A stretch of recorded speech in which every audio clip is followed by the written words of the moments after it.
got everything hooked up enough that I can do a first start on it. I've got the fuel supply line hooked up, return line, engine mounts are in, no transmission.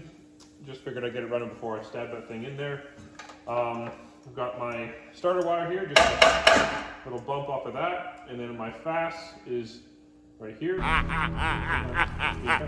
You have no power here. Oh, my ground wire, I'll tighten that up so. But I can hear fuel pissing past the overflow valve here, so I know it's got fuel pressure, so I'm just gonna leave this hooked up while I turn it over.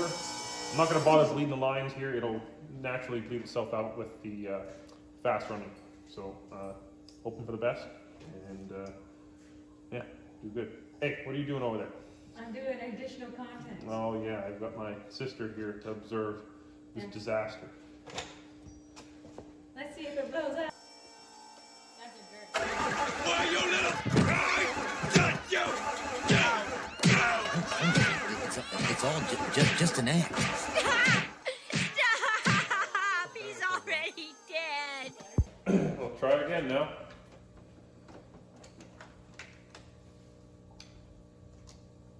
Where the heck are we? Got some battery holders now.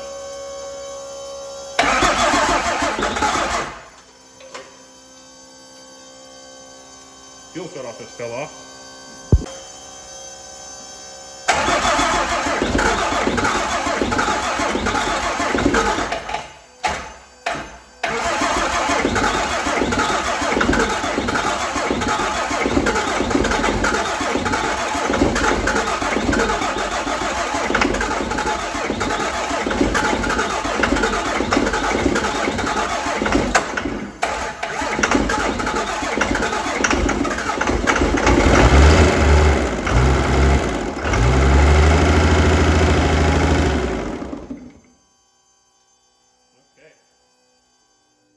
Well, first thing, looks like we have an oil supply line that's leaking somewhere internally, so I'll have to replace that. Oh, we've got oil pressure, that's good to hear. Easy there, buddy.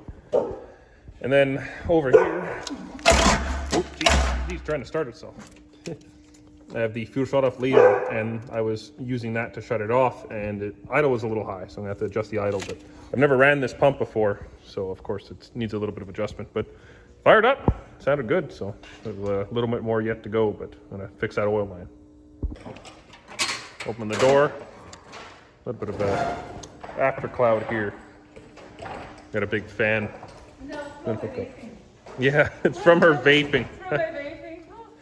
Okay, I fixed the supply line and I lowered the idle, so we'll see how it idles and make sure it doesn't leak. First thing's the fast. Oh yeah, she's got voltage now, it should fire right up.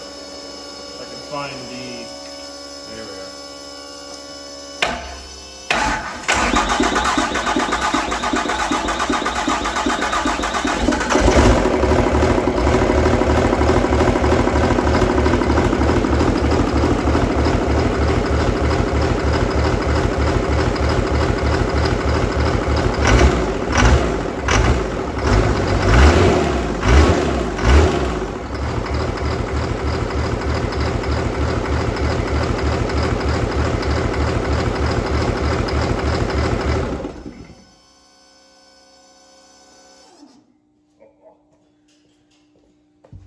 So I've got the engine lifted up at an angle here to make it easier to stab the transmission on. But before I get to that, I'm just going to say that after the fire up, we had a little bit of oil leaking from it. I kind of cleaned it up now, but pretty sure I torqued these all before I put it all together. But a couple of these lower bolts were all loose, so I retorqued them, but it was leaking out of the whole bottom half there. Might be leaking from around where the vacuum pump is. I haven't figured it out yet, so I'm going to fire it up again in a bit after I get the transmission on and see how it all looks. Coming over to the transmission, I've got the G56, and I did a new throwout bearing, new throwout arm. This has been rebuilt. Got maybe like 2 kilometers on it because I had it in my other truck for a moment. It's an AE67 G56. I'm pretty sure it's AE. It's AE, or there's another one, AD, I think. And the 67 G56 is stronger and has a similar gear set to a MV5600. So I want to thank my buddy Logan key with gear missions for this trans, and they actually weigh the same as an NV4500 despite being about as big as an NV5600. And one thing I like about them as well is that the rear half is sealed, so I can keep it full of fluid and keep it stored full of fluid. You know, God forbid it ever gets water in it or whatever like that, but it's sealed up and don't have to worry about draining it all out when I pull the thing off or pull the transfer case off. And another kind of perk is that the two-wheel drive and 4x4 ones are the exact same transmission. So if I, for whatever reason, wanted to put this into a two-wheel drive application, there's just I think there's a flange that bolts to here, and then maybe a little different of a seal that goes to the slip yoke or whatever. Not quite sure, but there is no specific two-wheel drive tail housing for them. Just a little tip for those of you who might be stabbing this thing on the ground with a floor jack. I like to put ratchet straps across the frame, running from where you put the crossmember bolt into to the front motor mount, and run it crossways, and that's just kind of a nice little extra safety measure, just in case it falls off. The center of gravity is just before this little lip right there, and it has this big kind of ridge in the bottom. It's really hard to balance on a floor jack. If I was smarter and had more patience, I'd make a little top for the floor jack to kind of sit nicely in the bottom, but I got it done. And another thing is watch out that you don't have a dowel in the trans and your adapter plate. It's been a couple times now I've had a dowel in the transmission when I would have put it in, and I had to knock it out with a hammer and a punch. I don't think this is specific to the G56, but something I've noticed with the newer 2003 and up kind of trucks is they went with a longer bolt that holds the transmission to the transition adapter plate. One on the very far side here is what the second gens use, and then the one on the left here is, at least what I've found with the 6.7s and a 5.9 G56 truck, is this little longer bolt. So you get a little bit more thread engagement. I've put some Loctite on them, and yeah, you don't want those suckers to back out.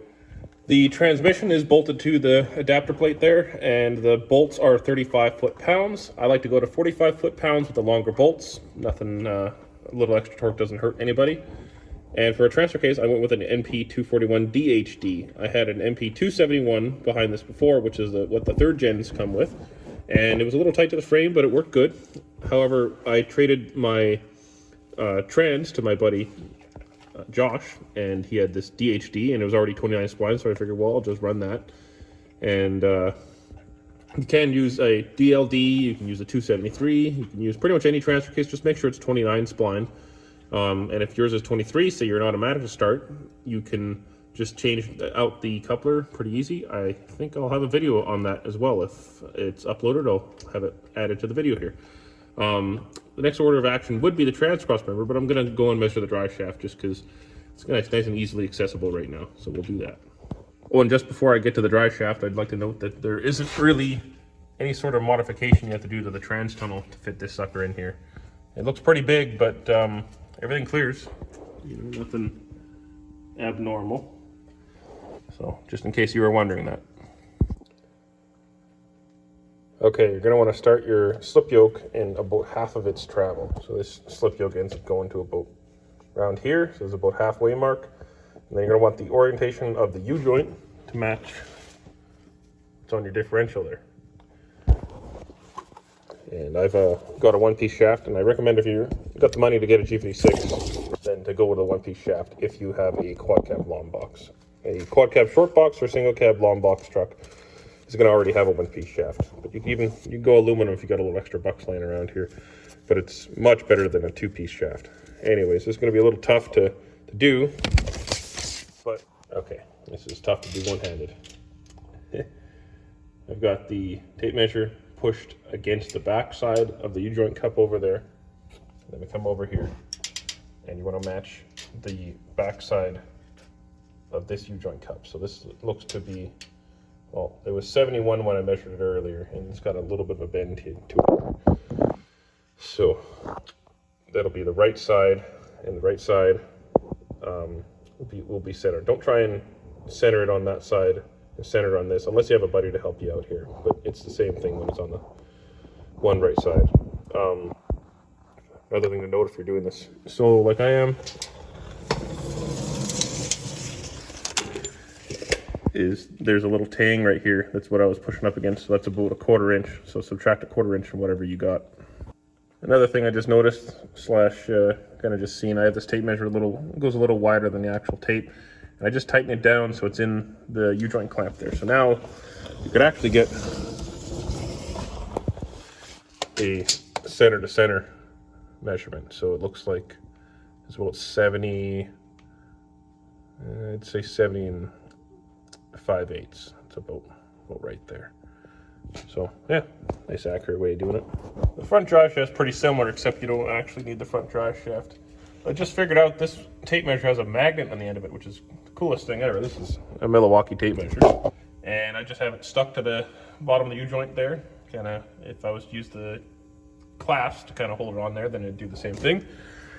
Then coming over to the flange here, just want to have it orientated the same way as where it's picking up off the front there. So I have it on the bottom, and I have it on the bottom here. And let's see, it's about 33, and let's call it 33 and a half. It's not exact rocket science.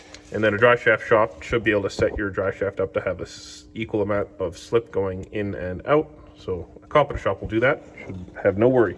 So I've got everything hooked up. Trans, T-case, drive shafts, most of the engine.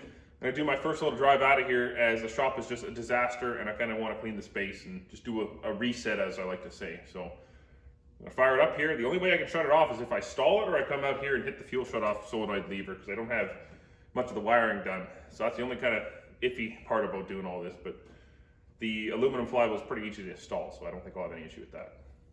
Let's get to her.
So here's the trans crossmember for the build, and if you look online, there's a couple photos of how other people do it where they use one of the shorter transmission crossmembers, but I decided to try and utilize the trans crossmember that comes with the 98 and newer trucks. And this one was pretty simple. I just took the kind of area you can see here, cut it, and then flipped it upside down and welded it. It took, I think, 3 crossmembers to get one that kind of worked good, because it'll kind of run into either you don't cut enough far back, and the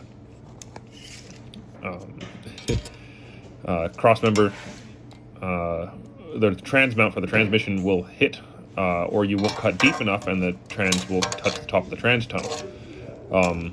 So you can kind of get some measurements here and you get an idea. The G56 just uses the same stock transmission mount that the other transmissions use, and it just bolts right to it, so it's really simple. Okay, I've got a couple additional pictures and facts about the G56 swap. The first picture is a flywheel spacer, so if you have an existing NV4500 with an 1 3/8 input or an NV5600, you can use this flywheel spacer to reuse the clutch. That's what I did with mine, with the Clutchmaster's clutch. The next picture is of the reverse sensor hole on the G56. You're going to have to get the reverse sensor for the G56 and the pigtail, as they're going to be different than what the 4500 and 5600 uses. If you have a 4500 truck, you're probably going to have to extend the wiring, but a 5600 truck should have enough wiring to do it. If you have an automatic truck, you're going to have to find the pinout and find, I believe it's black and purple, and then just another wire that's black, and that's for the reverse circuit. The next picture is going to be another shot of the trans cross member just before I welded it. Just pretty simple. Cut it almost close to the other lines there, flip it around, and make sure you have it good and low. Maybe get 2 trans cross members just in case you mess this up. Next shot, transmission is installed in the truck. This is when I had it in a 97 12 valve momentarily. You can see it's using the stock transmission mount, and I've got good clearance to the top of the cab. If your trans cross member cut isn't good enough, like say you didn't cut it low enough for the drop, then the trans will be too tight at the top of the trans tunnel. So just kind of keep this in mind as a reference photo for what yours should look like. Hope you guys enjoyed the video, and I'm going to leave you off with some pictures of what's happening in the next one. We're going to be pulling the red dually body off, putting it onto my restored frame, and making one really cool truck out of the 2 of them. I'm going to be painting the bottom side of the cab, doing some wiring rerouting, just lots of little detail stuff, and then I'm putting on some brand new fenders, cowl hood, sport front, all that. It's going to be a freaking sweet truck, and I hope you're as excited about this as I am. Once again, I'm going to thank you guys for supporting the channel. I really love to hear from you all, and I hope that you're enjoying everything I'm putting out here. Thanks again, and I hope to see you in another video.